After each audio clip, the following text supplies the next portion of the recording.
Special guest. Thanks for joining us. We had Nick Ragone, the Chief Marketing Officer of Ascension, which is a major partner of the Chess Club. Good to be back. I'm a little disappointed Wesley and Naka already drew. I was hoping for more fireworks on that. Was one of those players your pick to win the Sinquefield Cup? Yeah. I love Naka. I know he just won the Blitz. Yeah. But whenever they play, it seems to be two aggressive players and a lot of fireworks, so a little disappointed. All right, yeah, but we got so much full-blooded games this round, so I think the other players will make up for it. But Nick, tell us a little bit about your work with the Chess Club, and particularly in Ferguson. Sure. So a couple years ago, now almost 3.5 years ago, I partnered with the Chess Club to create what we call Your Move Chess, which is an after-school chess program for Ferguson, and where we're working with the Chess Club to bring it to all the middle schools of Ferguson, as well as some other schools in the area that were underserved. And now we've even expanded to Chicago and Nashville, so we're branching out into other cities. And it's been a great partnership. It allows us to help get kids playing the game much earlier in life, as you look at the B-roll there. And the feedback's been excellent. The kids that are in the program really enjoy it.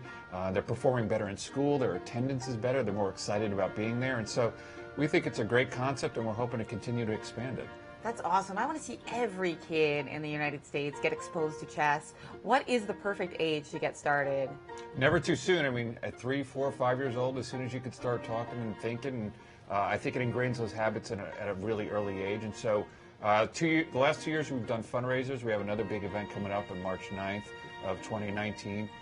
Where we hope to raise, another $150,000 or $200,000 to invest back into the program, and make sure that every school in the St. Louis area that wants chess will have chess. And that's really the goal, is to make sure that any school that really thinks that their kids could benefit from having chess has the opportunity. And I think it's really cool. That's phenomenal. In Armenia, all the kids learn how to play chess. It's part of the program, the school curriculum. And to see that happen in St. Louis and then ultimately have that be a model for all of U.S. chess, how phenomenal would that be for our children? It'd be very phenomenal, and I think it all goes back to Rex's vision. I mean, 10 years ago, he started the St. Louis Chess Club, and I think has really created, St. Louis is now the epicenter of chess, not only in the United States, but globally.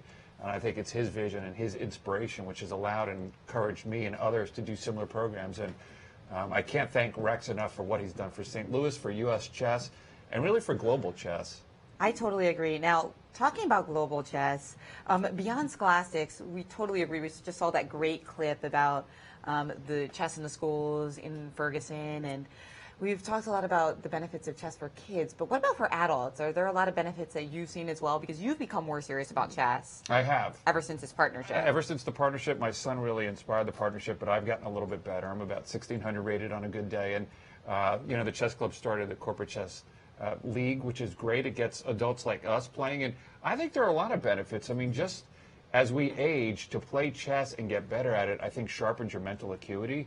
I think there's been all sorts of studies about that, and I really like the idea that this is something even later in life. I took it up later in life, and others have as well.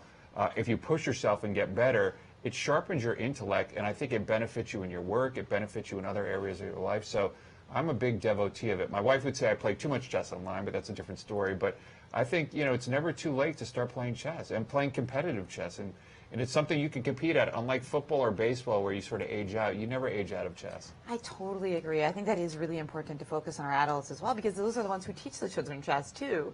So the Corporate Chess League, what's that about, and how is Ascension doing so far?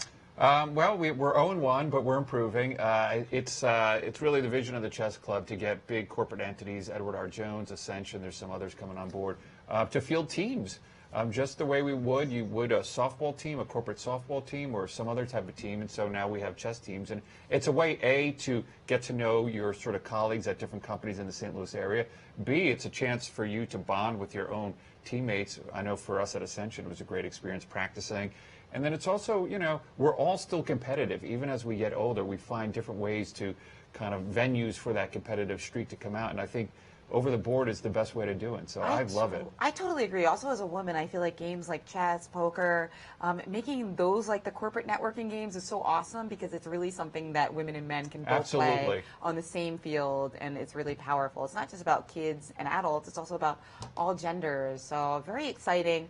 Final question, who is going to win the Sinquefield Cup? You got to get this one right. Well, my heart goes with Fabi, obviously. I want it to be a great warm-up to his match against Magnus.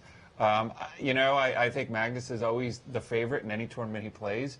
But I'm pulling for Fabi, and I hope both he and Magnus have a chance. I'm looking forward to their game next week. I think it'll a preview. I'm curious to see if they really show each other anything in anticipation of playing again in London in a few months. Oh, yeah, and we see them both there on the screen. That's right. It's going to be this Sinquefield Saturday when Fabiano does face Magnus Carlsen. Sinquefield Saturday. That's Indeed. Great. Next week, so don't miss it. And his heart is with Fabi and his mind is with Magnus. Couldn't have said it better myself. Thank you so much for joining us. Thank you for having me back.